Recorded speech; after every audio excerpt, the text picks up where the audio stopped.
Nini? Hivi nyinyi wanaume mnatakaga nini? Umeshasoma message zangu. Hivi mfano mume wangu. Ndio una mwanamke nyumbani huko. Lakini umeenda barabarani au sehemu amejipitia mwanamke mzuri. Utaacha kuangalia?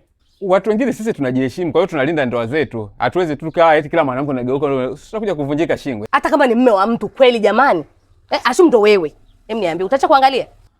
Ngoja, huyo mwanamke unayemsema ni mzuri ni nani? Ambaye unasema mzuri anapita mara 5 sijui atogeuke ni nani? Kwa mimi ni mbaya mume wangu. Wewe mzuri? Mimi nimetoka wapi saa hizi? Umetoka huko barabarani mimi sijui unatoka. Si nikakutana na mume wake Sheila? Nimepita mara ya kwanza. Nimepita kama mara 5. Leo shemeji za saa hizi basi. Hivi kweli? Mume wake Sheila ndo? Alichoka kuniomba hata namba basi, hata namba. Shemeji naomba hata namba yako. Au anaogopa labda najua mimi ni wa gharama sana. Mimi hata 500 tu ningepaa naye. Unajitongozesha kwa mume wa Sheila.